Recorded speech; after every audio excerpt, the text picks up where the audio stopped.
Australia pink ball டெஸ்ட்டை பொறுத்த வரைக்கும் ஒரு எக்ஸ்ட்ராடினரி ரெக்கார்ட் வச்சிருக்காங்க. 500 ரன்ஸ்க்கு மேலே அடிச்சிருக்காங்க. ஃபர்ஸ்ட் பேட்டிங் ஆடியும் வின் பண்ணியிருக்காங்க. செகண்ட் பேட்டிங் ஆடியும் வின் பண்ணியிருக்காங்க. இந்த பிங்க் பாலோட மூவ்மெண்ட் மட்டும் சேலஞ்சிங் கிடையாது, இதோட விசிபிலிட்டியுமே ரொம்பவே சேலஞ்சிங்கான ஒன்று தான். ராகுல் புஜாரா அளவுக்கு இல்லைனாலும் அவரோட ரோலை நல்லாவே பண்ணார். ரோஹித் மிடில் ஆர்டரில் ஆடணும், ராகுல் ஓப்பனிங்லேயே கண்டினியூ பண்ணணும், அவர் பேட்லேருந்து நிறைய ரன்ஸ் வரணும், பெரிய ஸ்கோர்ஸ் அவர் அடிக்கணும்னு ரொம்ப நாளாக சொல்லிட்டு இருக்கேன். பேட்டிங்லேயும் போன சீரீஸில் பண்ண தப்பை இங்கே சரி செஞ்சுருக்காங்க. நேத்தன் லைனா ஒரு டேக் டவுன் பண்ண விதம் ரொம்பவே நல்லா இருந்தது. ஒரு ஃபர்ஸ்ட் டெஸ்ட் மேட்ச் ஆடுற பேட்ஸ்மேன் மாதிரியே தெரியல. ஆஸ்திரேலியா 67 for 7 இல்லாமல் 67 for 3ன்னு டே 1 கம்ப்ளீட் பண்ணியிருந்தாங்கன்னா இவங்க ரீசன்ட் ஃபார்ம் அண்ட் பர்ஃபார்மன்ஸ் வச்சு தான் டீமில் எடுக்கிறேன் அப்படின்னு சொன்னால் கூட இது ரொம்பவே disappointing and inconsistent selection. Padikkal and Rana மோசமான பிளேயர்ஸ், அவங்க நல்லா பெர்ஃபார்ம் பண்ணலன்னு நான் சொல்ல வரல. பட் ஸ்டில் ஆகாஷ்தீப் அந்த தேர்ட் சீமரை ஆடி இருக்கணும். அண்ட் ஆஸ்திரேலியா பார்த்தா அவங்களுக்கும் ஓப்பனிங், ஹேஸ்லவுட்டோட இன்ஜுரி, மார்ஷோட ஃபிட்னஸ்னு ஒரு சில கன்சர்ன்ஸ் இருக்குது. Considering our bowling and Australian batting form, இது ஒரு நெக் டு நெக் கான்டெஸ்ட்டாக இருக்க போகுது. ஹாய் ஹலோ வணக்கம் and welcome to our show cricket Kumar. நிறைய பேர் கமெண்ட்ஸில் டெஸ்ட் மேட்சஸ்லாம் ரிவ்யூ போடுங்க ப்ரோ, பெர்த் டெஸ்ட்டோட ரிவ்யூ எப்போ போடுவீங்க, அந்த ரிவ்யூ போடுவீங்கன்னு எதிர்பார்த்துட்டு இருந்தால் அதுக்கு முன்னாடி ஐபிஎல் ஆக்ஷன் வீடியோ போட்டுட்டீங்களே அப்படின்னா நிறைய பேர் கேட்டிருந்தீங்க. First of all thank you so much for your involvement and engagement. உங்களோட அன்புக்கு நான் நிஜமாவே இங்கே கடமைப்பட்டிருக்கேன். அண்ட் இன்னைக்கு நாம் இந்த வீடியோவில் பெர்த் டெஸ்ட்டோட review and Adelaide pink ball டெஸ்ட்டுக்கான ப்ரிவியூவை தான் பார்க்க போகிறோம். நம்ம இந்தியன் டீம் ஹோமில் ஒரு மோசமான சீரீஸ் ஒயிட் வாஷ்க்கு அப்புறம் ஒரு must win test series WTC ஃபைனல்ஸ்க்காக மட்டும் இல்லாமல் போன 2 டூரோட ரெப்புடேஷன்ஸை மெயின்டைன் பண்ணுறதுக்கும் ரொம்பவே முக்கியமான இந்த 5 மேட்ச் டெஸ்ட் சீரிஸ் ஆடுறதுக்காக ஆஸ்திரேலியாவுக்கு வந்தாங்க. இந்த சீரீஸ் ஸ்டார்ட் பண்ணுறப்போ நிறைய கேள்விகள் இருந்தது. ரோஹித் சர்மாவோட ஆப்ஷன்ஸில் யார் ஓப்பனிங் பண்ண போகிறா, மிடில் ஆர்டர்ஸில் யாரெல்லாம் ஆடணும், ஆல்ரவுண்டர்ஸ் யார், பும்ராக்கு நல்லா சப்போர்ட் பண்ணக்கூடிய ஃபாஸ்ட் பாலர்ஸ் யார் அப்படின்னு நிறைய ஏரியாஸ் அட்ரஸ் பண்ண வேண்டியிருந்தது. பும்ராவோட second test match as a captain ஒரு கம்ப்ளீட்லி டிஃப்ரெண்ட் காம்பினேஷன் ஆஃப் பிளேயர்ஸோட பெர்த்தில் இந்த டெஸ்ட் மேட்சை ஸ்டார்ட் பண்ணாங்க. At the end of 4 days of intense cricket India ஒரு மிகப்பெரிய மார்ஜினோட டாமினேட்டிங் வின்னை ரெஜிஸ்டர் பண்ணியிருக்காங்க. இது இந்தியாவுக்கு ஒரு மச் நீடட் வின். எப்போவுமே ஒரு டெஸ்ட் சீரிஸோட ஃபர்ஸ்ட் மேட்ச் ரொம்பவே முக்கியம். அண்ட் அஸ் அ விசிட்டிங் டீமாக அதை வின் பண்ணுறது நிஜமாவே இந்தியாவுக்கு ஒரு நல்ல ஸ்டார்ட். இது டீமோட மொரால் அப்லிஃப்ட் பண்ணும், பிளேயர்ஸோட confidence, energy levels, mental strength எல்லாத்தையுமே பூஸ்ட் பண்ணும்.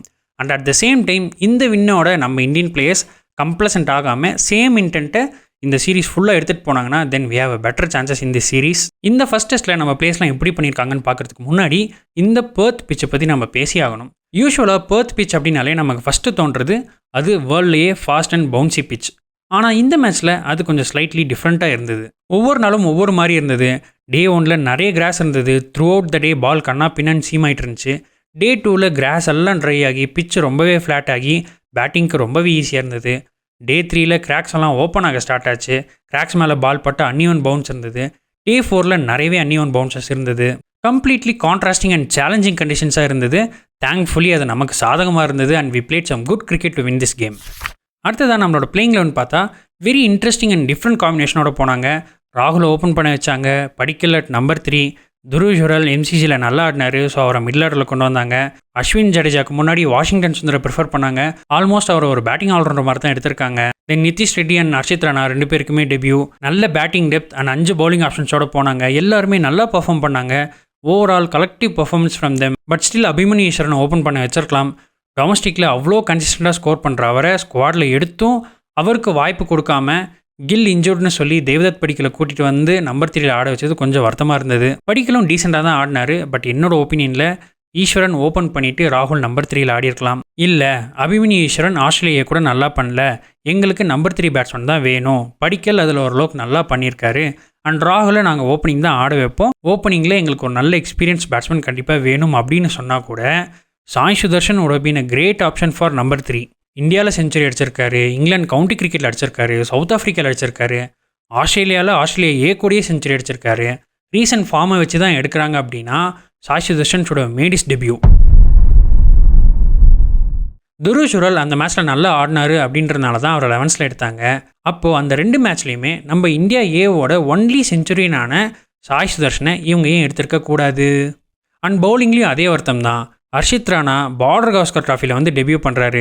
நல்ல பவுலர், ஃபாஸ்ட் ட்ராக் பண்ணி கொண்டு வந்திருக்கோம், வாகாவில் பண்ண ப்ராக்டிஸ் செஷன்ஸில் நல்லா போட்டிருக்காருன்னு சொல்லி 11th எடுத்திருக்காங்க. ஆனால் ஹோம் டெஸ்ட்டில் ஃபாஸ்ட் பவுலிங்க்கு அசிஸ்டன்ஸே இல்லாத பிச்சஸில் கூட நமக்கு விக்கெட் எடுத்து கொடுத்த ஆகாஷ்தீப் அண்ட் முகேஷ் குமார்லாம் ஏன் இவங்க கண்ணுக்கு தெரியவே மாட்டேன்றாங்க அப்படிங்கிறதும் வருத்தமாக தான் இருக்குது. ஹர்ஷித் ராணா நல்லாவே போட்டார், பும்ராக்கும் நல்லாவே சப்போர்ட் பண்ணார். பட் ஸ்டில் ஆகாஷ்தீப் அந்த தேர்ட் சீமரை ஆடி இருக்கணும். இவங்க ரீசன்ட் ஃபார்ம் அண்ட் பர்ஃபார்மன்ஸ் வச்சு தான் டீமில் எடுக்கிறேன் அப்படின்னு சொன்னால் கூட முகேஷ் குமார் ஆஸ்திரேலியா கூடயும் நல்லா போட்டு விக்கெட்ஸ் எடுத்து கொடுத்தாரு. அவர் விளையாடுற எல்லா மேட்சஸ்லையும் விக்கெட்ஸாக எடுத்து கொடுத்துட்ருக்காரு. பட் அவர் இன்னுமே ரிசர்வ் பவுலராக தான் வச்சுருக்காங்க. இது ரொம்பவே disappointing and inconsistent selection. Padikkal and Rana மோசமான பிளேயர்ஸ், அவங்க நல்லா பெர்ஃபார்ம் பண்ணலன்னு நான் சொல்ல வரல. They are really good talented players. அவங்களோட ரோலை நல்லாவே பண்ணாங்க. பட் ஒவ்வொரு பிளேயர்ஸோட செலெக்ஷனுக்கும் ஒவ்வொரு காரணம் அண்ட் ஜஸ்டிஃபிகேஷன்ஸ் இருந்தால் அது மற்ற பிளேயர்ஸ்க்கு அன்ஃபேராக போயிடும். There should be a constant stand and consistency in selections. And அடுத்ததான் நம்ம பிளேயர்ஸ் எப்படி விளாண்டுருக்காங்கன்னு பார்த்தா, டாஸ் வின் பண்ணி பேட்டிங் எடுத்தாங்க. Crucial toss to win and brave call to bat first. Match start ஆகிறதுக்கு 2-3 டேஸ் முன்னாடி அங்கே பெர்த்தில் மழை பெஞ்சது. ஸோ பிச்சு கம்ப்ளீட்டாக ஹார்டன் ஆயிருக்காது, கொஞ்சம் ஃப்ளாட்டாக தான் இருக்கும். டாஸ் வின் பண்ணி பேட்டிங் ஆடுறது ஐடியல்னு நான் இன்ஸ்டாகிராமில் ஸ்டோரி கூட போட்டிருந்தேன். சர்ப்ரைசிங்லி நிறைய கிராஸ் இருந்தது. பட் ஸ்டில் பும்ரா பேட்டிங் எடுத்தார். ஃபாஸ்ட் பவுலர்ஸ்க்கு ஏகப்பட்ட அசிஸ்டன்ஸ் இருந்தது. பால் கண்ணா பின்னாடி சீமாச்சு. ஜெய்ஸ்வால் எர்லி அவுட் ஆகிட்டு போயிட்டாரு. படிக்கல் கொஞ்ச நேரம் தாக்கு பிடிச்சாலும் அவரும் ரன்ஸே அடிக்காமல் அவுட் ஆகிட்டாரு. கேஎல் ராகுல் பேஷண்ட் அண்ட் வாட்ச்ஃபுல் பேட்டிங் ஆடிட்டு இருந்தார். இந்த பெர்த் பிச்சோட வேரியிங் கண்டிஷன்ஸில் எப்படி சர்வை பண்ணி பேட்டிங் ஆடணும் அப்படின்னு ஒரு பேட்டிங் மாஸ்டர் கிளாஸை 2 இன்னிங்ஸ்லேயே காமிச்சார். பட் அன்ஃபார்ச்சுனேட்லி ஒரு controversial dismissal in first innings. More then 80 cameras வச்சுருக்காங்க. டேவோட பிளே முடிஞ்சதுக்கப்புறம் 3Dயில் 360 டிகிரி வியூஸில் ரிப்ளை காட்டுறாங்க. ஆனால் தேர்ட் அம்பையர் கேட்குறப்போ ப்ராப்பராக ஃப்ரண்ட் அண்ட் சைடாக நாங்கள் காட்ட முடியாதுன்னா this is utter nonsense. And third அம்பையரும் அவர் கேட்ட ஆங்கிள்ஸ் கிடைக்கல, கன்க்ளூசிவ் எவிடன்ஸ் இல்லை அப்படின்னா ஆன்ஃபீல்டு அம்பையர் கொடுத்த டெசிஷனை ஓவர் டர்ன் பண்ண முடியாது, பண்ணக்கூடாது. அல்ட்ராஜில் ஸ்பைக் வந்தனால அவுட் கொடுத்துருக்காரு. பட் அந்த ஸ்பைக் எதுலேருந்து வந்தது அப்படிங்கிற கிளியர் விஷுவல் எவிடன்ஸ் இல்லாதப்போ தேர்ட் அம்பையர் ஒன்று அந்த ஆங்கிள்ஸ்க்காக வெயிட் பண்ணியிருக்கணும், இல்லை ப்ராட்காஸ்டிங் டீம்னால் அதை கொடுக்க முடியலனா ஆன்ஃபீல்டு அம்பையர்ஸ் என்ன டெசிஷன் கொடுத்தாங்களோ அதோட தான் போயிருக்கணும். இது ரொம்ப ரொம்ப poor umpiring. At least ஆன்ஃபீல்டு umpires out கொடுத்து ராகுல் அதை ரிவ்யூ பண்ணி பார்க்குறப்போ இந்த மாதிரி அவுட்டாக இல்லையான்னு கிளியர் கட்டாக சொல்ல முடியல, ஸோ நான் ஆன்ஃபீல்டு அம்பையர் டெசிஷனோட போகிறேன் அப்படின்னு சொல்லியிருந்தா கூட பரவாயில்ல. இன்கன்க்ளூசிவ் எவிடன்ஸை வச்சு ஆன்ஃபீல்டு அம்பையர் கொடுத்த டெசிஷனை ஓவர் டர்ன் பண்ணுறது ரொம்பவே தப்பான விஷயம். தென் விராட் கோலி ஒரு விசியஸ் அன்பிளேபிள் டெலிவரியில் அவுட் ஆனார். ரிஷப் பண்ட் வழக்கம் போல் மோஸ்ட் க்ரூஷியல் ரன்ஸை ஆட் பண்ணி கொடுத்தாரு. நிதிஷ் ரெட்டி அவரும் on debut impressive and valuable runs அடிச்சு கொடுத்தாரு. நேத்தன் லைனா ஒரு டேக் டவுன் பண்ண விதம் ரொம்பவே நல்லா இருந்தது. ஒரு ஃபஸ்ட்டு டெஸ்ட் மேட்ச் ஆடுற பேட்ஸ்மேன் மாதிரியே தெரியல, சூப்பராக ஆடினார். 150 ரன்ஸ் வர்றதுக்கு அவரோட இன்னிங்ஸ் ரொம்பவே ஹெல்ப்ஃபுல்லாக இருந்தது. அதுக்கப்புறம் ஆஸ்திரேலியா அவங்களோட இன்னிங்ஸை ஸ்டார்ட் பண்ணப்பவும் சர்ப்ரைசிங்லி பிச் அப்படியே இருந்தது. நிறைய சி மூமெண்ட்ஸ் அண்ட் அசிஸ்டன்ஸ் கிடச்சிது. பும்ரா ஒரு லீத்தல் ஸ்பெல் போட்டார். ஆஸ்திரேலியன் டாப் ஆர்டரை உடச்சி வீசிட்டாரு. சிராஜ் அண்ட் ஹர்ஷித் ராணா பும்ராக்கு நல்லா சப்போர்ட் பண்ணாங்க. சிராஜ் அபிஷனோட விக்கெட், அப்புறம் ஹர்ஷித் ராணா ஹெட்டோட விக்கெட்னு க்ரூஷியல் பிரேக் த்ரூஸ் கொடுத்தாங்க. டே 1 முடிகிறப்போ 67 for 7 முடிச்சது. Excellent bowling from Bumrah and co. Day 2ல் பிச்சு கம்ப்ளீட்டாக ட்ரை ஆகி ஃப்ளாட் ஆகிடுச்சு. ஆஸ்திரேலியா 67 for 7 இல்லாமல் 67 for 3ன்னு டே 1 கம்ப்ளீட் பண்ணியிருந்தாங்கன்னா டே 2 and 3 ஃபுல்லாக பேட்டிங் ஆடி ரன்ஸாக அடித்து கூச்சிருப்பாங்க. பட் நல்ல வேலை இட் டிடன்ட் ஹேப்பன். 104க்கு அவங்கள ஆல் அவுட் பண்ணிட்டோம். நம்ம பும்ராக்கு ஃபுல் கிரெடிட்ஸ் கொடுத்தே ஆகணும். சிராஜ் அண்ட் ஹர்ஷித் ராணாவையும் அப்ரிஷியேட் பண்ணியே ஆகணும். சிராஜ் ஹோம் டெஸ்ட்டில் ஒரு ரஃப் பேட்ச்லேருந்து வந்து இங்கே நமக்கு விக்கெட்ஸ் எடுத்து கொடுத்துருக்காரு. ஹர்ஷித் ராணா ஆன் டெபியூ அவரும் நல்ல ஸ்பெல்ஸ் போட்டார். ஸ்லைட்லி இன்கன்சிஸ்டண்டாக போட்டிருந்தாலும் he bowled well enough to give some crucial breakthroughs. என்னதான் 104 ரன்ஸ்க்கு ஆஸ்திரேலியாவை ஆல் அவுட் பண்ணி ஃபர்ஸ்ட் இன்னிங்ஸ் லீட் எடுத்திருந்தாலும் அப்போ இருந்த பிச் கண்டிஷன்ஸ்க்கு we needed to post some big score.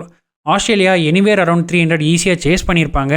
Minimum 400 ரன்ஸ்க்கு மேலே தேவைப்பட்டது. அதுக்கு ஏற்ற மாதிரி ஒரு brilliant opening partnership of 201 runs from ராகுல் அண்ட் ஜெய்ஸ்வால். ராகுல் புஜாரா அளவுக்கு இல்லைனாலும் அவரோட ரோலை நல்லாவே பண்ணார். ஜெய்ஸ்வாலையும் நல்லாவே கைட் பண்ணார். 2 பேரும் கிளாசிக்கல் டெஸ்ட் பேட்டிங் ஆடி ஆஸ்திரேலியன் பவுலர்ஸை both physically and mentally tired ஆக்கிட்டாங்க. ஜெய்ஸ்வால் நடுவில் ஸ்டார்க்கியே ஸ்லெச் பண்ணிட்டு இருந்தார். ராகுல் 77 ரன்ஸ் அடித்து ஒரு நல்ல டோனை செட் பண்ணிவிட்டு அவுட் ஆகியிருந்தாலும் ஜெய்ஸ்வால் அவரோட இன்னிங்ஸ் அப்படியே கண்டினியூ பண்ணார். ஒரு பெரிய 100 அடித்தார். ஆல்மோஸ்ட் 300 பால்ஸ் ஃபேஸ் பண்ணார். ஆஸ்திரேலியாவில் அவரோட ஃபஸ்ட்டு செஞ்சுரி ரெஜிஸ்டர் பண்ணியிருக்காரு. ஆஸ்திரேலியன் பவுலர்ஸ்க்கு இவரோட பேட்டிங்கை கவுண்டர் பண்ணவே முடியல. பிச்சிலையும் எந்த அசிஸ்டன்ஸும் இல்லை, ரொம்பவே கஷ்டப்பட்டாங்க. அதுக்கப்புறம் விராட் கோலி வந்து 2018 பெர்த் டெஸ்ட்டில் எப்படி செஞ்சுரி அடித்தாரோ அதே மாதிரி ஆடி ஒரு long waited and much needed 31st test செஞ்சுரியை போஸ்ட் பண்ணியிருக்காரு. அவர் பேட்லேருந்து நிறைய ரன்ஸ் வரணும், பெரிய ஸ்கோர்ஸ் அவர் அடிக்கணும்னு ரொம்ப நாளாக சொல்லிட்டு இருக்கேன். Finally Virat Kohli is amongst the runs.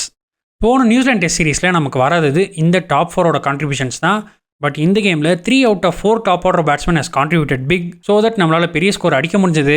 பேட்ஸ்மேனோட வேலையை ரன்ஸ் அடிக்கிறது தான். அதுவும் டெஸ்ட் கிரிக்கெட்டில் they need to score some big runs. அது இந்த மேட்ச்சில் நமக்கு நடந்திருக்கு. ஹோமில் நம்ம ஆல்ரவுண்டர்ஸ் லோவர் ஆர்டரில் கான்ட்ரிபியூட் பண்ணி தர மாதிரியே இங்கேயும் வாஷிங்டன் சுந்தர் விராட் கோலி கூட ஒரு நல்ல பார்ட்னர்ஷிப் பில்ட் பண்ணார்.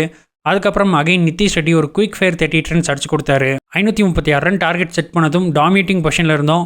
கோலியோட செஞ்சுரிக்காக வெயிட் பண்ணாங்க. டே 3 முடிய போகிறப்போ ஆஸ் சோன் அஸ் கோலி அவரோட செஞ்சுரி அடித்ததும் டிக்ளேர் பண்ணாங்க. இருக்க 6-7 ஓவர்ஸில் 1 or 2 விக்கெட்ஸ் எதிர்பார்த்துருப்பாங்க. அதே மாதிரி both Bumrah and Siraj right on money 4.2 ஓவர்ஸில் 12 for 3ன்னு அந்த டேவை முடிச்சிருக்காங்க. பேட் கமின்ஸ் நைட் வாட்ச்மனாக வந்தார், பட் அவராலையும் தாக்கு பிடிக்க முடியல.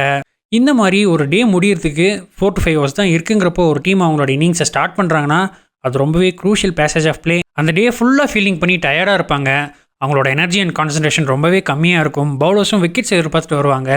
அண்ட் 12 for 3ன்னு அந்த டேவை முடிக்கிறப்போ ஆஸ்திரேலியாவுக்கு அது ரொம்ப பெரிய அடி, ஆல்மோஸ்ட் இடியே விழுந்த மாதிரி இருக்கும். Once again excellent start from Siraj and Bumrah. Then day 4ல் ஸ்மித் அண்ட் ஹெட் ஒரு பார்ட்னர்ஷிப்பை ஸ்டார்ட் பண்ணி WTC ஃபைனல்ஸ் வைப்பை கொடுத்தாங்க. ஸ்மித் அவுட் ஆனாலும் ஹெட் ஒரு பக்கம் டப்புன்னு பவுண்டரிஸ் அடித்து 89 ரன் ஸ்கோர் பண்ணார். பும்ரா ஒன்ஸ் அகைன் ஒரு சூப்பர் டெலிவரி போட்டு அவரையும் டிஸ்மிஸ் பண்ணிட்டாரு. மார்ஷ் அண்ட் கேரி கொஞ்சம் ரன்ஸ் அடித்தாலும் they can bat for long time. எல்லாருமே விக்கெட்ஸ் எடுத்திருக்காங்க. நிதிஷ்குமார் ரெட்டி மெய்டன் விக்கெட் எடுத்தார். வாஷிங்டன் சுந்தருக்கும் கொஞ்சம் டர்ன் அண்ட் பவுன்ஸ் கிடச்சிது. ஹர்ஷித் ராணா கேரியை பவுல் பண்ணி 295 ரன்ஸ் மார்ஜினில் ஃபினாமினல் விக்டரியை போஸ்ட் பண்ணாங்க. எக்ஸலன்ட் டீம் ஒர்க் அண்ட் எல்லாருமே கான்ட்ரிபியூட் பண்ணியிருக்காங்க. As a whole batsman bowler ஆல்ரவுண்டர்ஸ்னு எல்லாருமே நல்ல கிரிக்கெட் ஆடிருக்காங்க, ரெஸ்பான்சிபிள் கிரிக்கெட் ஆடிருக்காங்க. நிதிஷ் ரெட்டி அண்ட் வாஷிங்டன் சுந்தர் நல்லாவே சப்போர்ட் பண்ணாங்க. ஸோ தட் ஃபாஸ்ட் பவுலர்ஸ் எல்லாமே நல்லா ரெஸ்ட் எடுத்துட்டு அவங்களோட அடுத்த ஸ்பெல்ஸை ஃப்ரெஷ்ஷாக வந்து போட முடிஞ்சது. பட் நிதிஷ் ரெட்டி இன்னும் கொஞ்சம் நல்லா போடணும். இது வேற ரெட் பால் கிரிக்கெட்டில் அவர்கிட்ட இருந்து நல்ல பர்ஃபார்மன்ஸ் வரலான்னு சொல்லியிருந்தேன். இந்த டெஸ்ட் மேட்ச்சில் பேட்டிங்கில் ஹீ பர்ஃபார்ம் ரியலி வெல். அதே மாதிரி பவுலிங்லேயும் if you can bowl some probing and consistent spells then he will add more value to the team. Harshit Rana first இன்னிங்ஸில் சூப்பராக போட்டார். பட் செகண்ட் இன்னிங்ஸில் அந்தளவுக்கு த்ரெட்டனிங்காக தெரியல, கொஞ்சம் இன்கன்சிஸ்டண்ட்டாக பண்ணியிருக்காரு.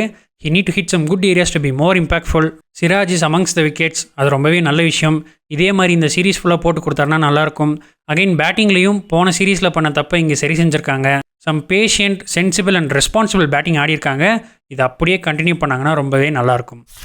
அண்ட் இப்போது அடுத்த சேலஞ்சான Adelaide day night pink ball test பற்றி பார்ப்போம். ஆஸ்திரேலியா பிங்க் பால் டெஸ்ட்டை பொறுத்த வரைக்கும் ஒரு எக்ஸ்ட்ராடினரி ரெக்கார்டு வச்சுருக்காங்க. டாமினேட்டிங்காக பண்ணியிருக்காங்க. 12 மேட்சஸில் 11 மேட்சஸ் வின் பண்ணியிருக்காங்க. இங்கே அடிலைட்டில் 7 பிங்க் பால் டெஸ்ட் ஆடிருக்காங்க. அதில் 7யுமே வின் பண்ணியிருக்காங்க. பிங்க் பால் டெஸ்ட்டை பொறுத்த வரைக்கும் லீடிங் விக்கெட் டேக்கர் அப்படின்னா அது மிச்சல் ஸ்டார்க். 12 மேட்ச்சில் 65 விக்கெட் எடுத்திருக்காரு. இங்கே அடிலைட்டில் நடந்த day night pink ball test மேட்சஸில் விசிட்டிங் டீம் அடித்த ஹையஸ்ட் ஸ்கோர் எது அப்படின்னு பார்த்தா பாகிஸ்தான் அடித்த 302 தான். பட் ஆஸ்திரேலியா 500 ரன்ஸ்க்கு மேலே அடிச்சிருக்காங்க. ஃபர்ஸ்ட் பேட்டிங் ஆடியும் வின் பண்ணியிருக்காங்க, செகண்ட் பேட்டிங் ஆடியும் வின் பண்ணியிருக்காங்க. They have set some high standards for this pink ball test. So இந்தியாவை ரிவெஞ்ச் எடுத்து 1-1 சீரீஸ் லெவல் பண்ணுறதுக்கு from the Australians point of view இதுதான் right game and right moment. Australia மட்டும் எப்படி இவ்வளோ டாமினேட்டிங்காக இருக்காங்க அப்படின்னு பார்த்தோம்னா, மற்ற டெஸ்ட் பிளேயிங் நேஷன்ஸை கம்பேர் பண்ணுறப்போ ஆஸ்திரேலியா நிறைய பிங்க் பால் டெஸ்ட் மேட்சஸ் ஆடுறாங்க. அதுவும் அவங்க ஹோம் கண்டிஷன்ஸ்லேயே ஆடுறாங்க. So they have some better understanding and familiarity with the pink ball. மற்ற டீம்ஸ் அந்தளவுக்கு ஃப்ரீக்வெண்ட்டாக பிங்க் பால் ஆடுறதில்ல அப்படிங்கிறப்போ it is quite challenging for them. அப்படி இந்த பிங்க் பாலில் என்ன தான் ப்ரோ இருக்குது, இதில் ஆடுறது என்ன அவ்வளோ கஷ்டமா அப்படின்னு கேட்டிங்கன்னா, எஸ், பிங்க் பால் ஆடுறது கஷ்டம் தான். ஏன் அப்படின்னா இதில் 2 விஷயம் இருக்குது. ஒன்று இந்த பிங்க் பாலோட நேச்சர், 2வது இந்த டெஸ்ட் மேட்ச் ஆடுற டைமிங். ரெட் பாலில் ஷைனுக்காக வேக்ஸ் கோட்டிங் கொடுத்துருப்பாங்க. ஆனால் பிங்க் பாலில் நைட் டைமில் விசிபிலிட்டி நல்லா இருக்கணுன்றதுக்காக ஃபஸ்ட்டு அதுக்கு பிங்க் கலர் கொடுத்துட்டு அந்த பிங்க் ஷேட் ரொம்ப நேரம் லாங் லாஸ்டிங்காக இருக்கணும்னு extra lacquer and PU coating கொடுத்துருப்பாங்க. ஸோ இப்போ இதனால் என்ன ஆகும்னா, ரெட் பாலில் ஒரு 20 ஓவர்ஸ் வரைக்கும் தான் நேச்சுரல் ஷைன் இருக்கும். அது வரைக்கும் பால் நல்லா மூவ் ஆகும். அந்த 20 ஓவர்ஸ்க்கு அப்புறம் மூவ்மெண்ட் குறைஞ்சிரும், பேட்டிங்கும் ஆடுறதுக்கு கொஞ்சம் ஈஸியாக இருக்கும். ஆனால் இந்த பிங்க் பாலில் ஆர்டிஃபிஷியல் கோட்டிங் இருக்கனால 35 to 40 ஓவர்ஸ் வரைக்குமே அந்த ஷைன் அப்படியே இருக்கும். பாலும் ஸ்டில் நல்லாவே மூவ் ஆகும். அது கூடவே இந்த மேட்சும் நைட் டைமில் ஆடுறதுனால பிச்சில் நிறைய மாய்ஸ்சர் இருக்கும். அதுவும் இந்த பிங்க் பாலோட லேட்டரல் மூவ்மெண்ட்டை இன்னுமே எலிவேட் பண்ணி கொடுக்கும். சி மூவ்மெண்ட் தானே ப்ரோ, நல்லா ப்ராக்டிஸ் பண்ணிவிட்டு வெளியே போகிற பால்லாம் விட்டுட்டு ராகுல் மாதிரி வாட்ச்ஃபுல் பேட்டிங் ஆடிட்டா போதுமே, 40 ஓவர்ஸ்க்கு அப்புறம் ஷைன் போனதுக்கப்புறம் ஈஸியாக அடிக்க ஆரம்பிச்சிடலாமே அப்படின்னு நீங்கள் நினைக்கலாம். பட் அங்கேயும் ஒரு பிரச்சனை இருக்குது. இந்த பிங்க் பாலோட மூவ்மெண்ட் மட்டும் சேலஞ்சிங் கிடையாது, இதோட விசிபிலிட்டியுமே ரொம்பவே சேலஞ்சிங்கான ஒன்று தான். ஃபர்ஸ்ட் செஷனில் டே டைமில் பால் நல்லாவே தெரியும், ஈவன் ரெட் பாலை விடவும் நல்லாவே தெரியும். பட் இனிஷியலாக நியூ பால்க்கான அந்த மூமெண்ட்ஸ் கண்டிப்பாக இருக்கும். அதை பேட்ஸ்மேன் எப்படியோ சர்வை பண்ணிட்டாலும் லேட்டர் இந்த டே ட்வெலைட் டைம்னு சொல்லுவாங்க. அதாவது சன் கம்ப்ளீட்டாக செட் ஆனதுலேருந்து கம்ப்ளீட் டார்க்னஸ் வர வரைக்கும் இடைப்பட்ட அந்த ஒரு 20 to 30 மினிட்ஸில் இந்த பிங்க் பாலோட விசிபிலிட்டி ரொம்பவே கம்மியாக இருக்கும். ஈவன் ஃப்ளட் லைட்ஸ் போட்டிருந்தாலுமே பாலோட விசிபிலிட்டி ரொம்பவே கம்மியாக தான் இருக்கும். அண்ட் ஸ்டில் அந்த டைமில் கூட சி மூவ்மெண்ட் இருக்கனால அதை கவுண்டர் பண்ணுறது பேட்ஸ்மேனுக்கு ரொம்பவே கஷ்டமாக இருக்கும். அண்ட் அதனால தான் விசிட்டிங் பேட்ஸ்மேன் இங்கே ரன் ஸ்கோர் பண்ண ரொம்பவே கஷ்டப்படுறாங்க. அண்ட் அடுத்த இன்னிங்ஸ் எப்போ ஸ்டார்ட் ஆகுது, நியூ பால் எப்போ எடுக்கிறாங்க அப்படிங்கிறதும் இங்கே ஒரு மிகப்பெரிய ரோலை ப்ளே பண்ணுது. டே டைமில் ஸ்டார்ட் பண்ணால் கூட 12 டீமில் மாட்டிக்க வாய்ப்பு இருக்குது. சப்போஸ் அதையும் கடந்துட்டோம், இல்லை ஆப்போனண்ட் அந்த 12 டீமில் ஆடிட்டாங்க, நம்மளோட இன்னிங்ஸை நைட் டைமில் தான் ஸ்டார்ட் பண்ணுறோம் அப்படின்னா கூட நியூ பால் நைட்லேயும் நல்லாவே மூவ் ஆகும். ஸோ எந்த செஷனில் ஆடினாலும் பால் நல்லாவே மூவ் ஆகும். Bowlers will definitely enjoy the conditions here. Day டைமில் பேட்டிங் ஆடுறப்போ பால் கொஞ்சம் நல்லாவே ஓல்ட் ஆயிடுச்சுன்னா ரன்ஸ் அடிக்கிறது ஈஸியாக இருக்கும். மற்றபடி இந்த பிங்க் பாலுக்கு வாட்ச்ஃபுல் பேட்டிங் ரொம்ப ரொம்ப தேவை. இதே கண்டிஷன்ஸ் தான் ஆஸ்திரேலியன் பேட்ஸ்மேனுக்கும். அவங்க மட்டும் எப்படி ரன் ஸ்கோர் பண்ணுறாங்க அப்படின்னு நீங்கள் கேட்கலாம். நான் முன்னாடியே சொன்ன மாதிரி ஆஸ்திரேலியன்ஸ் நிறைய பிங்க் பால் டெஸ்ட் ஆடுறாங்க. எவ்ரி இயர் அட்லீஸ்ட் ஒரு பிங்க் பால் டெஸ்ட் அது ஆடிடுறாங்க. So they are very familiar with it. And அவங்களோட ப்ரிப்பரேஷன்ஸும் அகெயின்ஸ்ட் ஸ்டார்க், ஹேசல்வுட் அண்ட் கமின்ஸ்னு இருக்கப்போ they are use to play better in pink ball. இப்போது பிளேயிங் 11 எப்படி இருக்க போகுதுன்னு பார்த்தா ரோஹித் அண்ட் கில் திரும்பி வந்துடுவாங்க. ராகுலை எங்கே ஆட வைக்க போகிறாங்க அப்படின்னு ஒரு கேள்வி வரும். பட் ஆஸ்திரேலியா பிரைம் மினிஸ்டர்ஸ் 11க்கு அகென்ஸ்டாக ஆடின ப்ராக்டிஸ் மேட்ச்சில் ரோஹித் மிடில் ஆர்டரில் வந்தார். ஸோ மேபி இந்த டெஸ்ட் மேட்ச்சில் மிடில் ஆர்டரில் ஆடுவார்னு நினைக்கிறேன். நம்மளோட சப்ஸ்கிரைபரும் ஒருத்தர் ஃபஸ்ட் மேட்ச் நடக்கிறப்பவே ரோஹித் மிடில் ஆர்டரில் ஆடணும், ராகுல் ஓப்பனிங்லேயே கண்டினியூ பண்ணணும் அப்படின்னு சொல்லியிருந்தாரு. ஸோ இப்போ அதே மாதிரி தான் நடக்கும்னு நினைக்கிறேன். கில் நம்பர் 3ல் வந்துடுவார். Kohli at 4, Rohit at 5, Pant at 6, Dhruv Jurel has to sit back. Washington Sundar, Nitish Reddy அவங்களே கண்டினியூ பண்ணலாம். ஃபாஸ்ட் பவுலிங்லேயும் பும்ரா, சிராஜ் அண்ட் ஹர்ஷித் ராணா தான் போவாங்கன்னு தோணுது. PM 11 கூட 4 விக்கெட்ஸ் எடுத்திருக்காரு. ஃபஸ்ட் டெஸ்ட்லையும் டீசெண்டாக போட்டிருக்காருன்றப்போ ஹர்ஷித் ராணாவை தான் ப்ரிஃபர் பண்ணுவாங்க. என்னோட ஒப்பீனியனில் I would prefer Akash Deep. Because pink ball அவரோட பவுலிங் ஸ்டைலுக்கு நல்லாவே சூட் ஆகும். அண்ட் இந்த ஆஸ்திரேலியன் லைனப்பில் நிறைய லெஃப்ட் ஹேண்டர்ஸ் இருக்காங்க அப்படிங்கிறப்போ he will enjoy bowling to them. But Indian டீமோட ப்ரிப்பரேஷன்ஸை பார்க்குறப்போ ஹர்ஷித் ராணா தான் தேர்ட் சீமராக இருக்க போகிறாரு. ஸோ நம்மளோட பிளேயிங் 11 இப்படி தான் இருக்க போகுது. அண்ட் ஆஸ்திரேலியா பார்த்தா அவங்களுக்கும் ஓப்பனிங், ஹேசல்வுட்டோட இன்ஜுரி, மார்ஷோட ஃபிட்னஸ்னு ஒரு சில கன்சர்ன்ஸ் இருக்குது. ஓப்பனிங்க்கு மெக்ஸ்வினியை தான் கண்டினியூ பண்ணுவாங்கன்னு நினைக்கிறேன். சாம் கான்ஸ்டாஸ் இந்தியா கூட ப்ராக்டிஸ் மேட்ச்சில் ஒரு நல்ல செஞ்சுரி அடித்தார். மேபி அவரையும் கூட கன்சிடர் பண்ணலாம். போலன் ஹேசல்வுட்டுக்கு பதிலாக ஸ்ட்ரெயிட்டாக 11ல் வந்துடுவார். அவரோட பவுலிங் இங்கே ரொம்பவே டேஞ்சரஸாக இருக்க போகுது. மார்ஷ் ஃபிட்டாக இல்லைனா பியூ வெப்ஸ்டர் ஆடுறதுக்கு நிறையவே வாய்ப்புகள் இருக்குது. Assuming that Marsh will be fit, இதுதான் ஆஸ்திரேலியாவோட 11 இருக்க போகுது. ஆஸ்திரேலியன்ஸும் போன டெஸ்ட்டில் பால் சீமாச்சுன்னா பேட்டிங்கில் ஸ்ட்ரகிள் பண்ணியிருக்காங்க. ஸ்மித் அண்ட் லபுஷினோட ஃபார்ம்ஸ்லையும் டவுட்ஸ் இருக்குது. இது கேட்கறதுக்கு இந்தியாவுக்கு அட்வான்டேஜ் மாதிரி தெரிஞ்சாலும் we have to give enough credits to Australia for the brand of pink ball test they play. So இது ஒரு நெக் டு நெக் கான்டெஸ்ட்டாக இருக்க போகுது. இந்தியா பெர்த் டெஸ்ட்டில் இருந்த அதே இன்டென்டோட இங்கேயும் ஆடணும். டாப் 4 பேட்டர்ஸ் கிட்டேருந்து கண்டிப்பாக ரன்ஸ் வரணும். ரோஹித் எங்கே ஆடினாலும் அவர் ரெஸ்பான்சிபிலிட்டி எடுத்து நிறைய ரன் ஸ்கோர் பண்ணணும். Adelaide is one of the best places in Australia for batting. So toss win பண்ணி பேட்டிங் ஆடணும்னு என்னோட கட் ஃபீலிங் சொல்லுது. அட் தி சேம் டைம் இவங்க நிறைய கிராஸ் விடுறதுக்கும் வாய்ப்பு இருக்குது. அப்படி நடந்தால் தாராளமாக பவுலிங் எடுக்கலாம். டெஸ்ட் மேட்ச் ப்ரோக்ரஸ் ஆக ஆக பேட்டிங் ஈஸியாகவே இருக்கும். லாஸ்ட் டைம் அடிலைட்டில் டே நைட் டெஸ்ட் ஆடினப்போ நல்லாவே ஸ்டார்ட் பண்ணியிருப்போம். ஃபர்ஸ்ட் இன்னிங்ஸ் லீடும் எடுத்திருப்போம். பட் அன்ஃபார்ச்சுனேட்லி தேர்ட் இன்னிங்ஸில் 36 ரன்ஸ்க்கு ஆல் அவுட் ஆகி அந்த மேட்ச் நம்ம லூஸ் பண்ணியிருப்போம். ஸோ அதே மாதிரி ஃபர்ஸ்ட் இன்னிங்ஸில் ஒரு டீசென்ட் டோட்டல் போஸ்ட் பண்ணிவிட்டு செகண்ட் இன்னிங்ஸில் ஆஸ்திரேலியாவை ஆல் அவுட் பண்ணி லீட் எடுத்துகிட்டு தேர்ட் இன்னிங்ஸ்லையும் கொஞ்சம் நல்லா பேட்டிங் பண்ணி ஒரு நல்ல ஸ்கோரை போஸ்ட் பண்ணாங்கன்னா considering our bowling and Australian batting form we have some better chances. So இந்த வீடியோவில் அவ்வளோதான் நண்பர்களே. உங்களோட கருத்துக்களை மறக்காமல் கமெண்ட்ஸில் சொல்லுங்கள். Let us wait and watch இந்த அடிலைட் டெஸ்ட்டில் நம்ம ஆளுங்க எப்படி பர்ஃபார்ம் பண்ணுறாங்கன்னு. மீண்டும் அடுத்த வீடியோவில் சந்திப்போம். அதுவரை நான் உங்கள் KK, இது உங்கள் கிரிக்கெட் குமார்.